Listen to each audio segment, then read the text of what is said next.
Blog Talk Radio.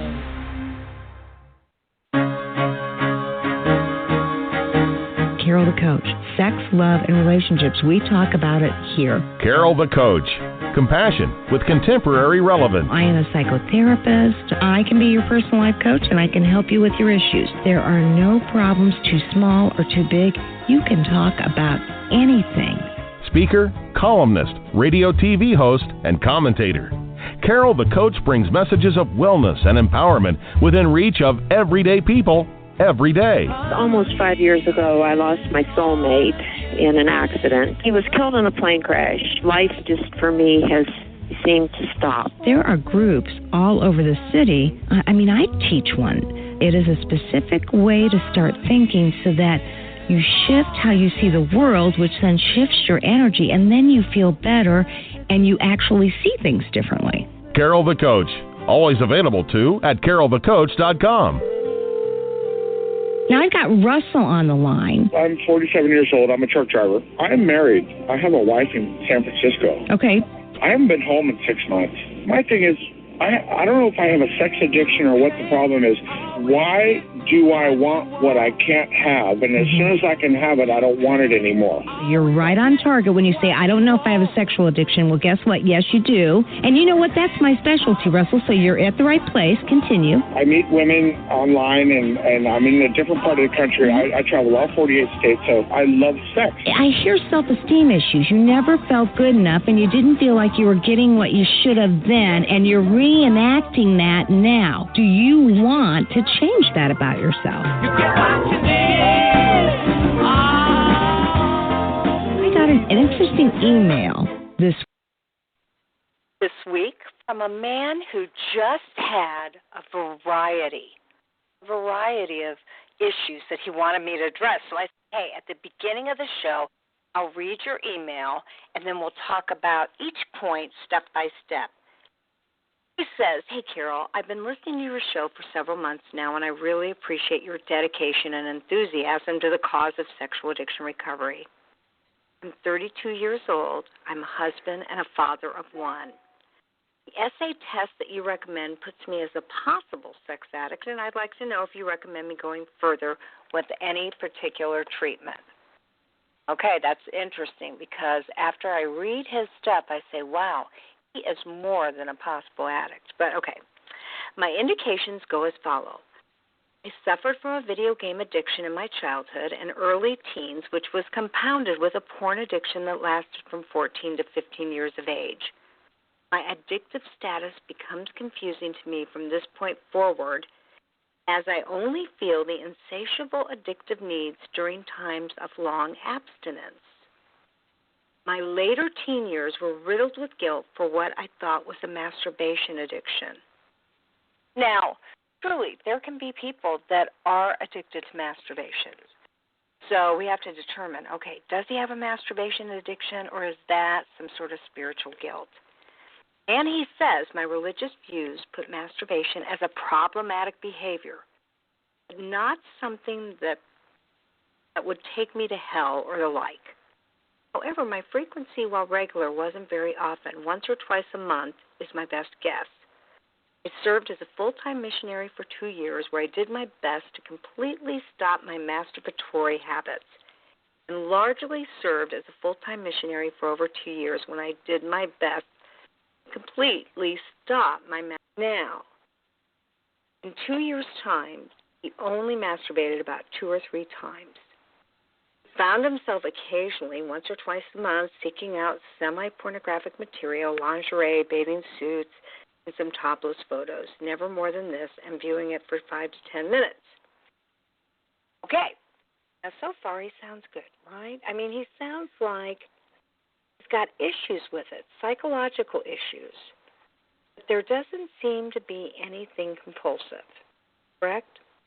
So after my return home from missionary service, I married my high school sweetheart, wherein I lost my virginity on our wedding night. As a novice in bedroom romance, I turned to the Internet for instruction and counsel, which for the most part was very beneficial as I stayed to more relevant sources. However, I did find it almost impossible to avoid the smut that comes along with the subject of sex, and I unfortunately learned a thing or two from that world as well. He said, I've always enjoyed a healthy imagination, and I was no stranger to sexual fantasies and wanted to make sure I gave my wife and I a healthy, as in frequency and quality, sexual routine. I never felt a compulsion to view pornography, but I would invariably view some throughout my sexual research. So still, he sounds like he's got this together. He later joined the military and had long separations from his wife due to initial training requirements during the first year. He only saw her for a couple of days. This caused some great discomfort for me. With my wife's blessing, I would masturbate on occasion to relieve a small portion of the discomfort, and towards the end of the separation, I would view some porn to assist with these activities. So, obviously he did what most men do. He linked the pornography to masturbation. And he said, as all horrible experiences go, initial training, that is, they eventually passed, and once again they were reunited. Within 10 months of being reunited, we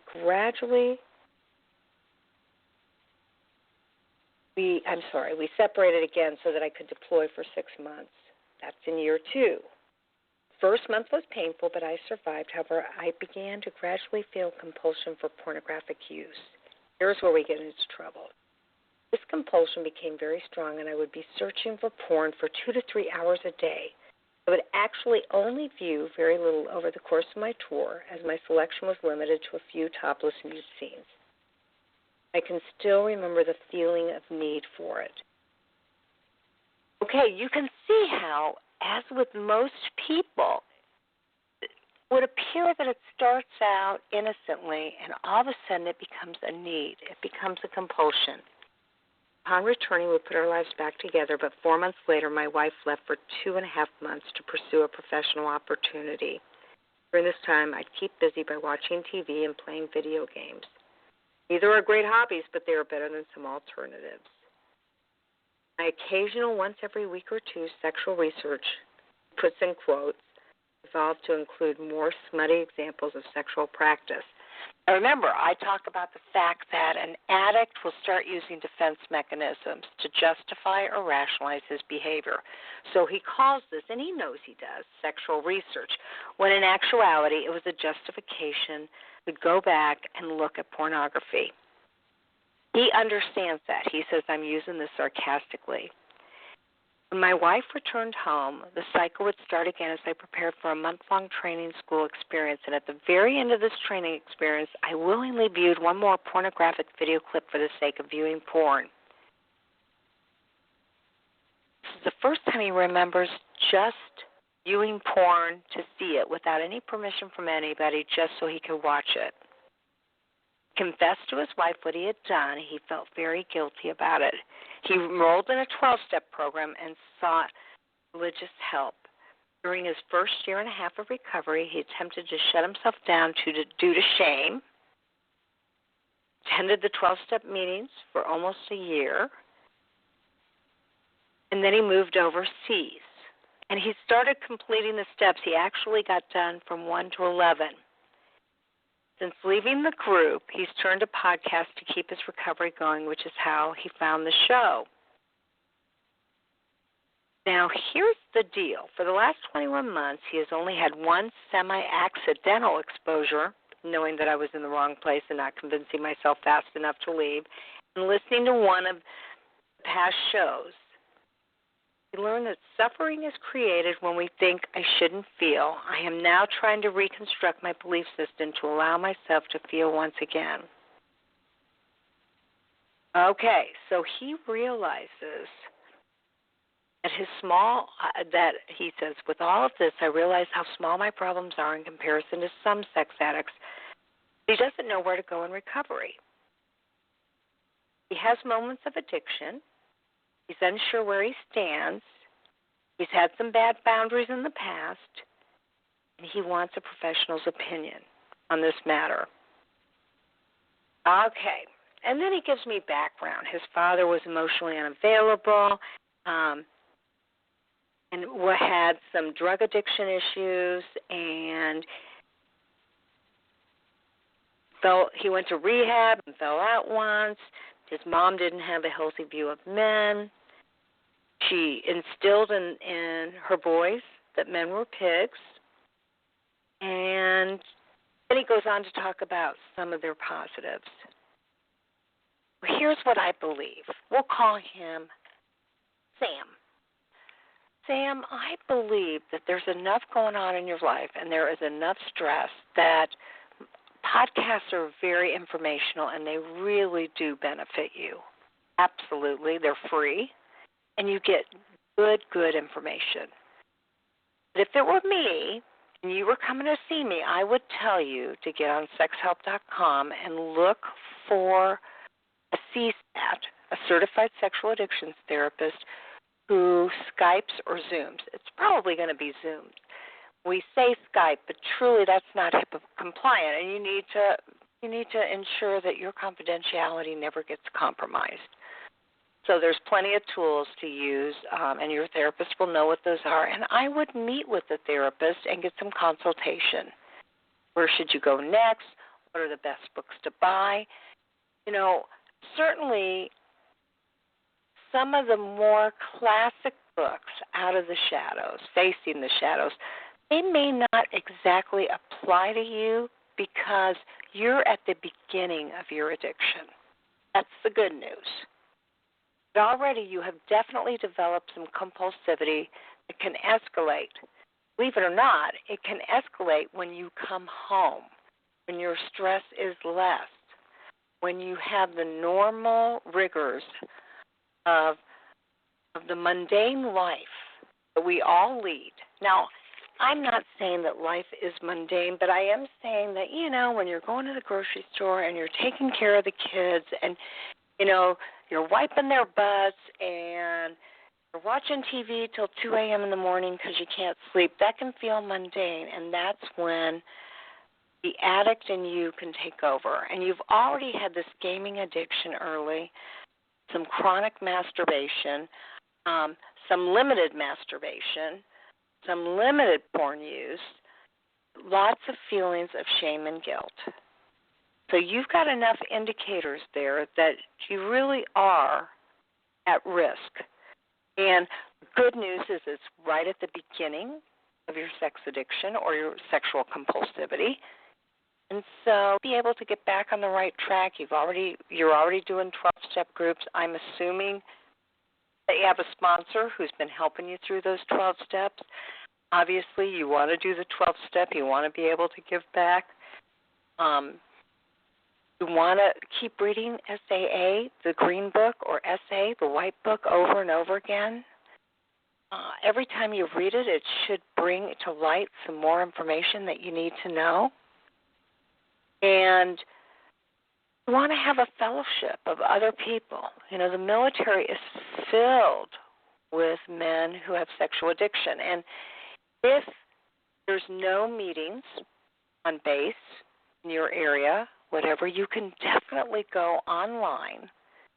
You can go online, look for GoToMeetings, in, for instance, SAA-recovery.org, and find out some phone meetings and call anywhere in the world, morning, noon, or night. There are meetings just for you so that you can develop that fellowship that you really need. You don't want to do this by yourself. That's the key. You've heard me say it before. Maybe you haven't, but other people have.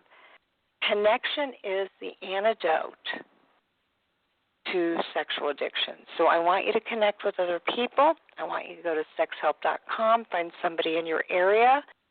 If you are going to be deployed for a while, I want you to find somebody who does some consulting via the web. Don't want you doing this alone, because the good news is you're getting help early. Bad news is I sense that you want to take charge of this yourself, and you don't want to do it yourself. That's what we call white knuckling it. That's when you have hills and valleys, and then you try to figure it out, and you can get very frustrated. So thank you so much for emailing me. God bless you for your work that you've done. Thanks for being of service to our country, and thanks for writing. I look forward to hearing how you're doing, and I know you're listening to the show. So I appreciate everything that you're doing for our country, and especially that you know that you need some help, and that will really benefit you if you contact a professional CSAT. And again, CSAT stands for Certified Sexual Addictions Therapist. And stay tuned to the show, because we have Thomas Gagliano, who wrote 2 best-selling books. The Problem Was Me, which I love that book because it basically says, hey, whenever there's a problem, there may be extenuating circumstances, but ultimately the problem lays within yourself to figure it out. And then don't put your crap in your kid's diaper, which really means that you got to work on your own issues when you're living life, when you're married, when you're single, when you have children. And Tom, welcome to Sex Help with Carol the Coach. How are you tonight? Thank you, Carol. Glad to be on. Yes. You're going to share with us the real skinny on porn. You know, so some of our listeners who may just be tuning in, other listeners have been listening faithfully for about 3 or 4 years. You have some incredible information that you want to share. And you know I asked you for a little bit of information, and you said because of the quick and easy access to pornography, children today have viewed porn by the age of 11. Now, I've heard they viewed about 20 hours of porn. Do you have any stats on that? Well, yeah. I mean, we're in a society. There's a lot of things that are very frightening. One, just the fact that kids are always texting and emailing and not talking means they're glued to just pictures and things like that. And then you throw on the fact that most teenagers have viewed more porn than men that are in their 50s, which means by the time you're a teenager, already you objectified the opposite sex. Already intimacy is not about the person, it's about the object, it's about the body parts. And, Carol, we live in a society where, men do not generally learn how to share feelings at a young age. Society's telling men that they got to be tough, they can't be wimps, and their parents, a lot of fathers are saying that. So now they're getting older, they're objectifying pictures and everything, and now you have an intimacy, a sexual intimacy that you can control. You flip the on button, you look for the object you want, you do whatever you do, then you come back to the world. There's no communication, there's no expectations, there's no empathy, there's no validation. There's nothing there other than what you can control. And that control piece of what pornography gives mostly men and women too, is what's really creating a real substitute for true intimacy. Oh, I would agree 100%. And that's what makes it so affordable, anonymous, accessible, and you don't have to work anymore on relationships. You can just hang out and be by yourself, isolate yourself, and get that stimulation. But truly, I said earlier, the connection is the antidote for sexual addiction, and that's what you and I both worry about. The people are losing those relationship skills, and they're not connecting with each other. Right, and what do we see our parents do? It falls into the texting and emailing, and there's no personal conversations going on anymore, which is what really communication's about, listening skills, talking skills, and all these things. And, what I think, what people, I know I'm a recovering addict, and I know one thing. For years, I thought I was in control of my addiction. The reality, Carol, was the addiction was always in control of me. And I didn't get that until I heard a lot of people, like most addicts do. Well, it's the same thing with pornography. Many people out there think they're in control of their pornography, and their pornography is in control of them. Now, if you believe it's addiction, like all addictions, it means as time goes on, you're going to be spending more and more time on pornography, looking for that perfect object more and more, and you're going to be spending less time with not only your wife, your kids. You're betraying everybody now. So there's a lot of negatives here, and what does it do to the spouse? What's the message you're giving your spouse? It's not fair that your spouse or significant other or partner has to compete against objects that are younger, prettier, that are there just for sexual enjoyment. It's really not fair. It's not fair that they have to compete against something like that. And I know that when I help a lot of couples, the co-addict eventually will say that they feel like they're not pretty enough, young enough, good enough, sexy enough, smart enough. What a horrible thing to do to somebody. Oh, 100%. And in actuality, one of the things that we really talk about is a lot of times, there used to be this real belief that partners attracted these people because of their own wounds, and although that may be the case for some partners just accidentally hook up with potential sex addicts. So when you say co-addict, I'm going to just, for the sake of our listeners, say that really what we want to do is establish with partners that they are not less than. It has nothing to do with them. Right, exactly. And it truly is something that maybe occurred either habitually that got a hand with the addict, or a wound, a childhood wound that they're medicating for some reason. And that's actually what happened to you with your father and your own childhood, correct, Tom? Absolutely. And, we talk about childhood messaging. I wrote my first book with Dr. Abe Twersky, The Problem Was Me, and it's about that negative self-talk that comes from childhood wounds. How many clients do we all have that have such negative self-talk? I'm a failure, I'm not good enough, I'm not going to make it, I'm not, whatever those negative voices are. And in my book, it's about other people trying to silence that negative self-talk, really be who they want to be. And that negative self-talk is what leads the way to acting out behaviors, acting out with porn, drinking, drugs, acting in with isolation, depression, suicide, God forbid, cutting.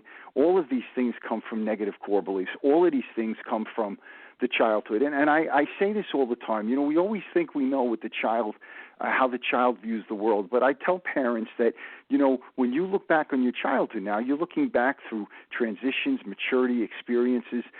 That's not how children view the world. They don't have those things. They see one thing. Am I important to my mom or dad? Do I matter to them?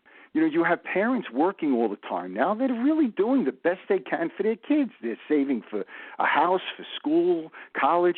Kids don't see it like that. Kids say, what's the matter with me that mom and dad don't want to pay attention to me?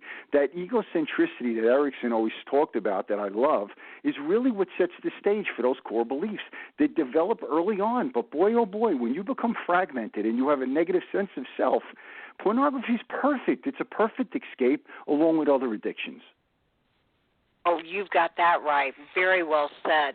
Now, why do you believe pornography is so powerful? You've just talked about the vulnerability that presets that up. Why do you think porn is so powerful? Well, porn is so easily accessible. 20 years ago or 30, whenever it was, you didn't have the computer that could reach all of these places like you can or see all that you want to see. I think addictions in general become easier because you don't have to go outside of your house. It's right there. You click some buttons. And I think that what's happened with porn is it's been an easy feel-good. What I mean by feel-good, it doesn't really mean it's a feel-good. It means it's a way to medicate your pain, your problems. It's again, it becomes a substitute for intimacy. And this is what I tell parents, too. If you grew up in a childhood where you saw mom and dad fighting all the time, if you saw none of them able to share their feelings, shutting down, running away, getting angry, well, you're not going to exactly grow up with a version of intimacy that's so wonderful. You're going to be afraid of it, fear it. Being vulnerable means people get hurt. And again, what's a beautiful substitute for all that? Pornography. It fits in a very destructive way. Yeah, it is the medication that actually self-soothes all those anxieties. And yet we both know that although that's a temporary relief, what it then creates is a lot of self-loathing. And self-hate and shame. Yep. Absolutely. So you would say that it's so powerful because it does medicate and it does take you away from your immediate pain. Well, I'll tell you, I've had some of my clients and some of the guys in the groups, they'll try to vouch for masturbation. And they'll say, you know what, they said, what's the big deal? I'm not married. I'm single, so I masturbate, whatever. And my answer is, it's not a big deal. I'm not telling you how to feel. I said, but here's the thing. After you do this, how do you feel about yourself? What do you see in the mirror? And if it's creating self-hate or shame or something uncomfortable within you after the job is done, okay, that filters into every relationship you have in your life, whether it's your parents, your boss, your workers, everything. Because, Carol, at the end of the day, the most important relationship all of us have is the one we have with ourselves. And if we're not good with who we are, that filters into every relationship we have. And that's where don't put your crap in your kid's diaper. I tell parents all the time, you can't give your children what you don't have. If you're not working on your own shortcomings and the things that you need to work on in your life, you will give that to your children, whether you want to or not, verbally or non-verbally. Those messages are going to happen. So we all have a responsibility to take a peek in and work on that relationship, which is so important, the one we have with ourselves. We have to make that right. Well, no kidding. And, I obviously understand that you were referencing men, and sex addicts can be both men and women, but men especially have not really been taught how to deal with their feelings. So why do you think men struggle sharing those feelings? It's like anything else. The guys in my group do not believe, for different reasons, that they're comfortable when they're sharing whatever those feelings are. They're not comfortable. Why aren't they comfortable? Well, a lot of men, when they were boys, did their dads or moms come up to them and say, hey, Johnny, what's going on with you? You look sad. You want to talk about that? What's going on in school? Did anything happen? I want to talk about that. I want to know what's going on with you. They were not asked very often how their feelings, how they felt. So they become very uncomfortable sharing something that they never did. Now, if you were graced to come from a childhood where your parents were very curious about, what sites you went on the computer, how did you feel in school, what was the best part of your day, the worst part of your day, hey, you know what, I want to give you time. I want to know what's going on with you. If you were blessed to have that kind of childhood, see, that's the kind of childhood where guys are going to grow up to be empowered, strong adults, not little kids in an adult body too scared to share their feelings. And this is just modeling that gets handed down from family to family. Well, absolutely. So what grade would you have given yourself growing up in ability to identify feelings and then share them?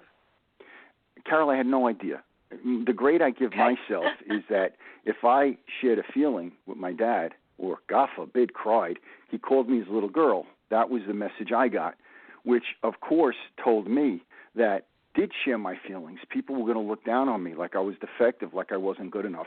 And I want to tell you, Carol, I didn't know how to do this with my kids. I didn't, because most of the time as parents, we do either exactly what we learned from our parents or we go too far the other way.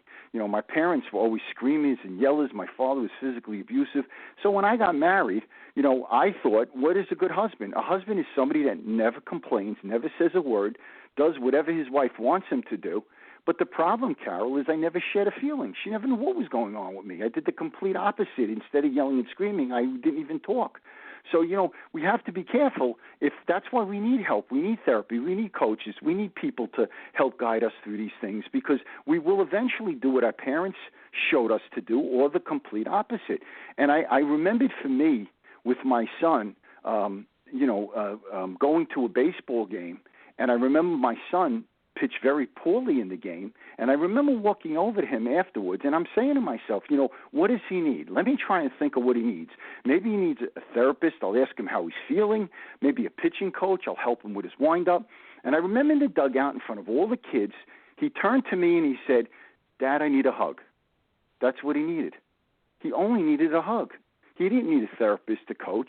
He needed a hug. But you see, Carol, he had the safety with me to tell me what he needed. He was safe enough to do that. And that's the first thing we all have to create with our children, that safe place where our children can share their feelings, whatever their feelings are. And when they share their feelings, they can't be called little girls if they're boys. Oh, absolutely. And boy, what a testament to the fact that you gave him that permission to share that vulnerability, to share that intimacy, because We know that sexual addiction is an intimacy disorder, and pornography really does affect intimacy. So how do you see it affecting intimacy, both in kids and in adults?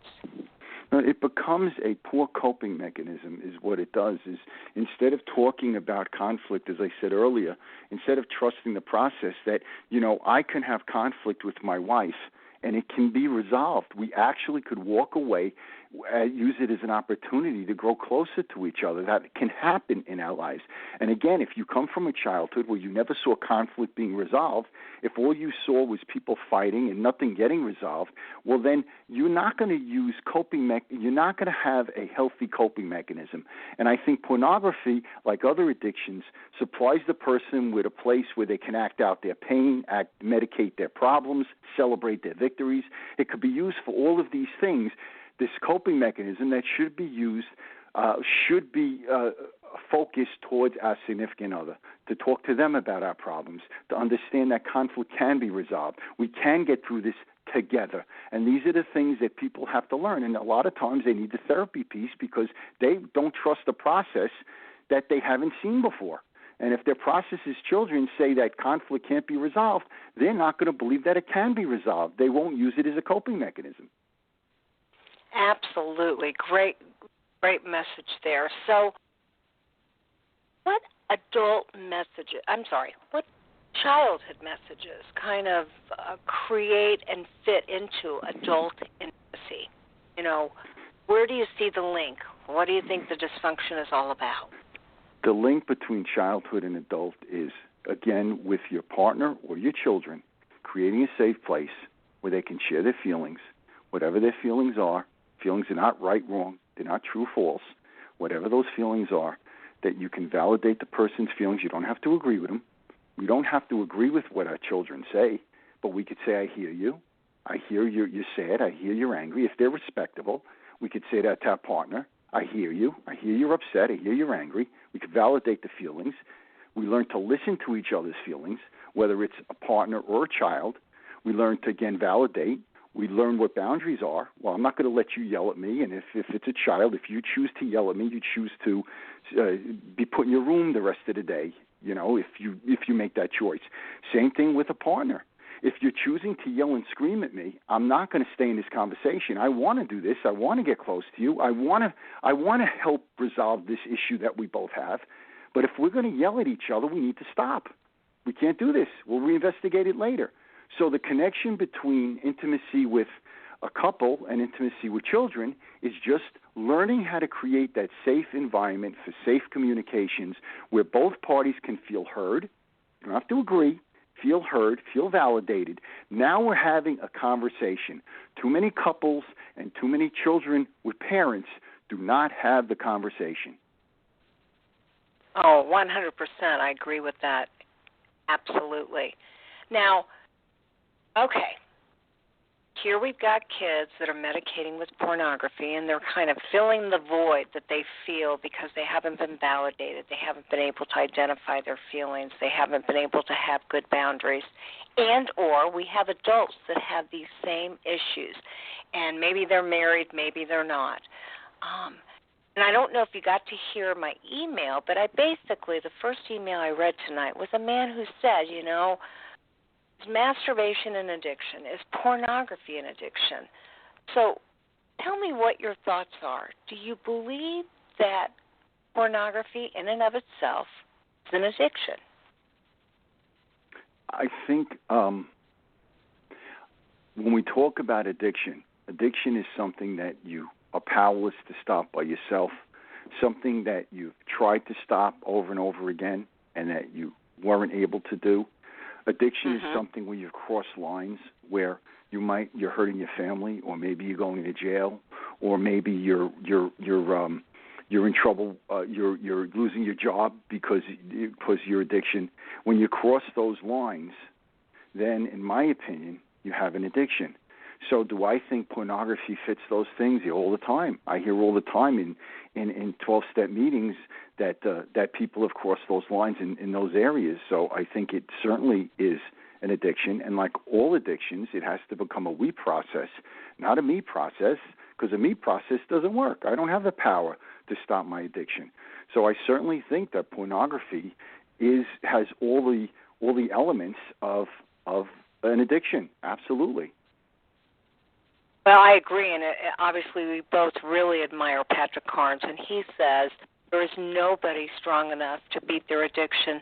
They need a committee, and that oftentimes means a 12-step group, a sponsor doing the work, creating the transformation, a CSAT or another skilled counselor, recovery readings, spiritual readings. It's the whole assemblance of tools and resources to help fight the actual addictive qualities. Right. How long did it take you to get a handle on your addiction? Well, Carol, it's a great question, but I'll tell you the big obstacle with most people that I've met as clients or in 12-step programs, most people that are addicts don't trust a process that they can't control. They just don't. They don't feel like it's going to be okay. They need to be in charge of the process. And, the 12-step, the second step says a power greater than myself can restore me to sanity, but that power can't be the person. And I think what happens, the biggest obstacle is people come in, whether it's a therapist, whether it's anything, they don't trust the process that they need to be told what to do, that they're in control. And it's understandable because most addicts came from childhoods where things didn't exactly work out right when they let other people control the process. So that's the biggest obstacle. The biggest obstacle is I don't trust. The biggest element of recovery is to trust. So now we have a little problem here because the thing I hate the most is trusting other people. The thing I need the most is to trust other people. So that's where the turn takes place, when they start to trust the process a little bit, and the process is other people. And when that happens, then they're allowing themselves the freedom to break the chains of their addiction, and that's when change really could happen. And that's what, like Carnes says, that's when it becomes a we process. But see, the addiction, pornography, like other addictions, it's not so hard to stop, Carol. What's really tough is to stay stopped. That's where you need that structure of recovery. That's where you need to start to structure your life around, the 12-step program, maybe a sponsor, a therapist, maybe praying, a gratitude list, all of the tools that you're mentioning. Structure is the key. When you have structure in your life, then you're going to make good choices. It's just like a little kid. I remember my son, he was in 8th grade, and he told me, he came over to me and he said to me, "Dad, my friends smoke weed, and they're trying to get me to smoke weed." Now, Carol, I'm an addict. Could you imagine? I wanted to tell him, just go in your room for a year and I'll let you out. That's what I wanted to tell him. But what I did, instead of forcing him, I said to him, "What do you know about weed? Let's talk about it." We went on a computer. We looked up weed and how it could move into heroin and this and that. And I told him consequences. You choose to break the law. You've also chosen to go to jail. That's your choice. And at the end of the day, about 2 weeks later, I asked him, "What happened with the weed with your friends?" And he said, "Dad, I don't hang out with those kids anymore." Now, the moral of the story, Carol, is I didn't have to twist his arm. We think as parents we have to control our children's behavior, and at the end of the day, they're going to do what they want to do eventually. Instead, I was trying to give him structure, give him the tools to control his own behavior, help him to make the healthy decisions on his own. And it's not so different for the recovering addict. When you're structured in good habits in a recovery program, the decisions become easy to make. When you're not, that's when you white knuckle, as I heard you say earlier on the show. That's when you fight everything. That's when you want to be in control of the process. And that's when it's hard to stay stopped. Oh, yeah, absolutely. And that was a great point. Now, I appreciate what you just said. Although I do have people that have trouble stopping, I think the point you're really making is whether they stop for a day, 3 days, a week, a month, a year, it's difficult to stay in recovery without that connection and without those tools, correct? Without the structure, right. Right. So now, in your practice in working with these people, what do you believe happens to the partner or the significant other, when the addict is watching porn? Well, again, I think they go into a dark place. Yes, some of it is self-blame place, a codependency place. And I think that they shut down. I try to, in my groups, I try to supply phone numbers with other people, like-minded people that understand where they're at. I think that porn also can be a gateway into other destructive behaviors, as we know, that we give ourselves destructive entitlement to watch porn, and it could lead to destructive entitlement to do other things outside of your marriage, and you can get into trouble, of course, in that regard too. So that's another deficit of porn. It could lead into other more dangerous situations, and I think that all of these things are just absolute betrayal to the significant other, and I think that it takes time to heal. And I think that I really believe that a good connection of this is connected to intimacy or lack of intimacy as a child. You just don't trust people as a coping mechanism, so you start to trust your addiction instead, being pornography. And I think that's where the power of this all lies. Absolutely. And, you know, I worked with somebody today who said that his wife was going to allow him to watch porn with her. And he had a porn addiction. And I understood that mentality, but what I believe to be true is that when a man watches porn and they have that addiction, it lights up the brain. So it matters not whether they're with their wife, they're in a room by themselves, they're with their buddies, whatever. It still provides a chemical release that is addictive and compulsive. So in that situation, I just said, well, I understand that she's wanting to be permissive and to make this work for you. How about bringing her in so we can talk a little bit about brain science? Yeah.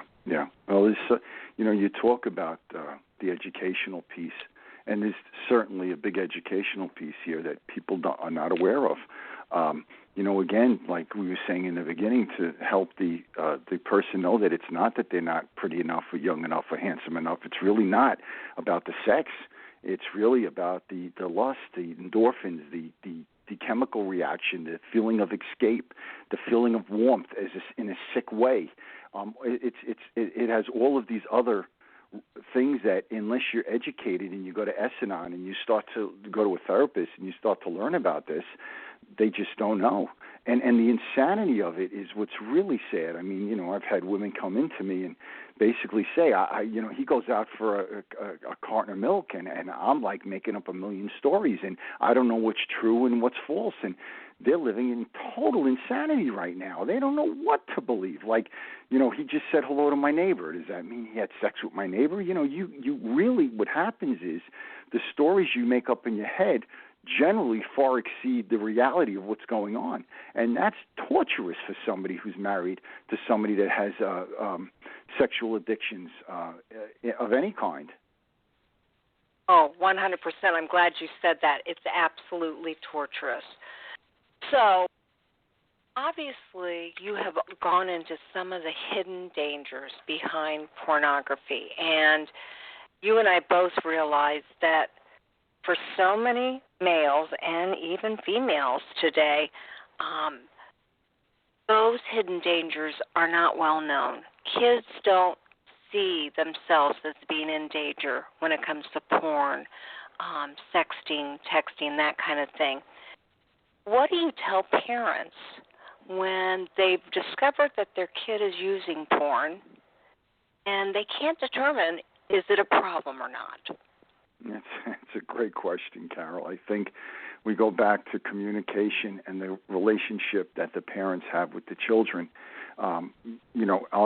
Are the children safe enough to really share their feelings with the parent, tell them what's going on with them, share their curiosity with sex, their curiosity with many things in their life? I think everything comes down to, first and foremost, the relationship that the parents have with the child. Is that a safe, strong relationship? And if it is, I think that a healthy solution can be reached. But if a child doesn't trust his parents, and parents are yelling and screaming and making the child feel like they're monsters or disgusting or whatever, and the child not going to go to parents like that, and who knows what the kids are doing then? You're never going to really find out. So I think, it all stems, as we've talked about this whole time, is the environment that is at home. And that's the whole key. That's the whole key, because you're never really going to get the truth if your child doesn't feel safe enough to talk to you about that truth. And Carol, I always tell parents, you don't have to be your kid's friend. That's not what I'm saying. We all need to give our children consequences on their choices. You don't clean your room, you don't get your allowance, you come in later than you're supposed to, or you chose not to go out the next 2 days because you chose to come in late. We give them consequences, but we also need to be able to create a place, because if our children are not going to share their struggles with us, the odds are they're going to find the wrong people to solicit that information from. And I don't think any of us as parents really want that. And I think that we have to create. That's a good point. And, so much of what you do is try to help parents and just people in general look at their wounds and figure out how they're medicating, whether it's with drugs, alcohol. The guy that just emailed me said, I started with a video addiction. I mean, there's all sorts of ways to medicate: food, gambling, money, work, you name it. So as we begin to wrap up the show, I'm wondering how people can get a hold of you and how they can get your books, because they really do soul work on core issues from your childhood. And thank you, Carol. Yeah, my website is theproblemwasme.com, which you can get either of my books there or at Amazon.com. The Problem Was Me, or Don't Put Your Crap in Your Kid's Diaper. The cleanup course can last a lifetime. And if anybody leaves me any messages on my website, I will be sure to return them. And I do this little Facebook Live thing on Wednesdays at 1 o'clock if anybody wants to watch, tune in. And it's just about talking about how to talk to your kids about terrorism, about drugs, about sex, intimacy issues, stuff like that. So if anybody would like to join me Wednesday at 1 o'clock on Facebook Live, please be free. Okay, so once again, tell our listening audience how they can do that. You said it's at 1 o'clock on Wednesdays, and that's Eastern Standard Time, correct? Thank you. It's Eastern Standard Time, and you go to my website, and I think you could. You go to my Facebook, which is my name, Thomas Gagliano, or my Facebook, The Problem Was Me page, and you can just join me in on that page. And you need an iPad or you need a phone, and you can see me just talk about these things on the air. Wow. And how many people typically join you?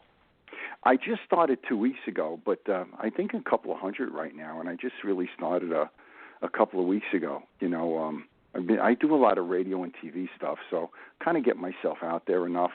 And because my books were lucky enough to hit the bestseller charts, I seem to be growing with a nice little following, so pretty lucky. Fantastic. So they get to see you, but they continue to be anonymous, correct? Well, they can send me questions on my Facebook. They can ask me questions, and on the bottom, while they see me talking, I'll be reading the questions during the show. It's a half hour, and I'll read their questions on the air, and I'll answer whatever questions they have. Wow, so that is anonymous, because obviously they get to send you questions and hear the answers to their questions without their face being on a webcam or without you identifying who you're talking to. Thank you, Carol. No, their face isn't there. Only my beautiful mug is. That's it. Well, excellent, because that's a great way to distribute information, and people are dying to talk about this situation, and yet there's such a stigma to it. It's got to be safe. And so I'm glad that you're coming up with ways to absolutely make it safe. And you said if they have a specific question for you and they don't do Facebook, we got some addicts that don't do Facebook. Absolutely. They can email you on your site, and your website is? theproblemwasme.com. It was a title my wife absolutely agreed with. Just if your listeners can forget about the title, they'll always remember something their spouse would love. The Problem Was Me. She said, I finally got that title right. Absolutely. So you got it. So how long have you been married? What's that? I said, how long have you been married? Yesterday was 34 years. We had an anniversary yesterday, in fact. So. Wow, fantastic. And how many kids? 4. I have a 29, 27. I have a 22-year-old, and I have a 15-year-old that keeps me hopping. Fantastic. So you have a lot of life experience. Oh, and I know that you're an open book. I mean, you really do share your own vulnerabilities, which, let's face it, men are not supposed to share feelings, let alone vulnerability. So I just so appreciate the way you reach out to people and encourage them to get in touch with what they got going on so they can better understand themselves and be a better person in general. Absolutely. And, Carol, you hit on something huge. It's amazing in my groups when a guy gets really vulnerable and courageous and really shares his deepest secrets or anything that really is tough for him to share.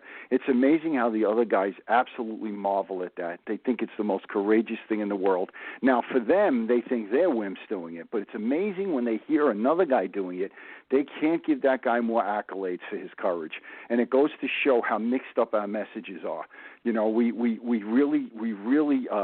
We applaud people that have the courage to be real, yet when we're real, we think we're doing something wrong. It just shows you how backwards our messaging is. Oh, absolutely.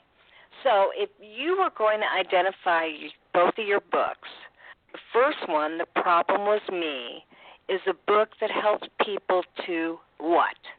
It's silence their negative self-talk. When we grow up with negative core beliefs or negative childhood messages, they impact every part of our life, to the intimacy we have or don't have, to our parenting skills, the careers we choose.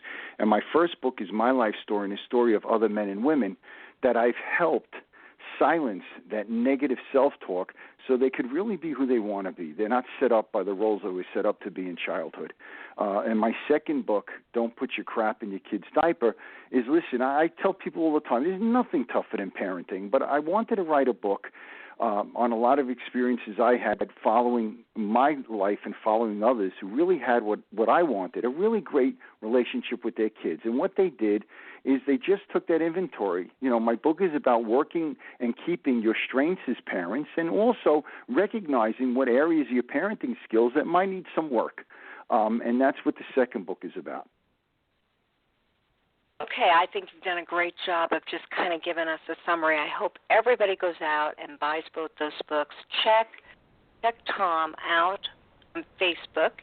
And again, that Facebook, would that be a fan page where The Problem Was Me, or is it under your name? It could be either. Try my name, Thomas Gagliano, Gagliano, but they can also go to The Problem Was Me fan page, and then they could connect in that way. Well, Thomas, again, it has been absolutely a pleasure to talk with you tonight, and I so appreciate the work you do. You've got such a humanistic and compassionate way about you. You get it. You really get it. And so many of the addicts that I work with come in with so much shame, and you really work hard at breaking down the shame and getting to the real feelings and validating them. So thank you so much for being available to our listening audience. Carol, thank you for having me. Really appreciate it. Thank you. You're welcome. Hey, have a great night. You too. Take care. Okay. So, again, that was Thomas Gagliano, and he has written several books and has done an amazing job of being available to people who have this issue and don't know quite what to do with it, and he obviously has worked diligently to make things better for sex addicts and partners alike. Both these books are great whether you're an addict or not, so I highly, highly recommend them. You are listening to Carol Jurgensen Sheets, and I am so happy to be with you tonight, and I hope to very, very soon start my own YouTube channel.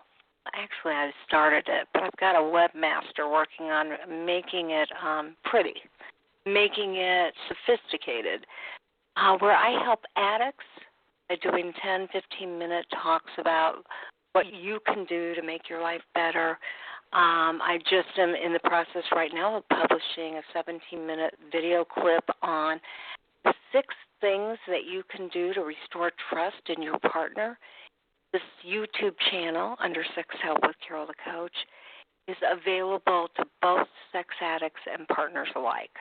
So I really believe in it. I know that people don't have a lot of time, and they look for bullet points that they can remember to apply to their life long term. And if you're like me, you seriously want to be able to make a difference in the people's lives that you've hurt. And so I really, really emphasize to the people that I work with that they can make a difference. And I give them bullet points as to how to do that. And I just want to put out another request. I want you to buy the book. We just self-published. It's an e-book.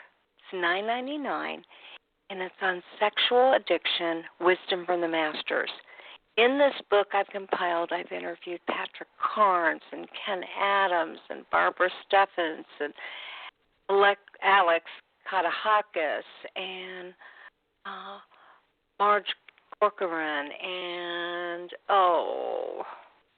Ralph Hartman and myself. I'm in the book. Experts in the field that have something to teach you about, when I talk about defense mechanisms, Patrick Carnes talks about suffering. Claudia Black talks about partner betrayal. Barbara Steffens talks about the trauma of a partner.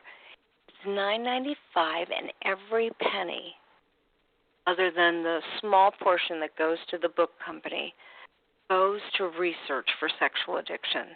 So I'm going to beg, plead, and ask you to go to Amazon.com, to BarnesandNoble.com, or to eBookit.com and buy this book for $9.99. I want to raise $50,000 for research.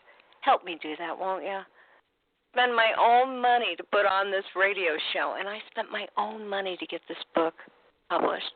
Now I'm asking you to just join with me by contributing $9.99, getting a great ebook for yourself and or your partner. Again, it's under Carol the Coach or Carol Jurgensen Sheets, and it's called Sexual Addiction, Wisdom from the Masters. And that's enough of a commercial for tonight. I'm going to be talking about it, though, every week because I really believe in this. We need more research, and I need you to make it happen. I've got over 500,000 listeners, so I want you all to make it happen for me. Let's get sexual addiction in the psychiatric manual, and to do that, we need more research. Okay, you are listening to Carol Jurgensen Sheets. Hey, if you have an email for me, you can email me at carol@carolthecoach.com, and I will be happy to answer that email on the air or off the air. And go to my YouTube channel, even if it's not pretty yet. Go ahead and get that information, and we will see you next week. As I say at the end of every show, there will only be one of you at all times, so I fearlessly want you to have the courage to be yourself and connect. Why? Because connection is the antidote for sexual addiction. Have a great week.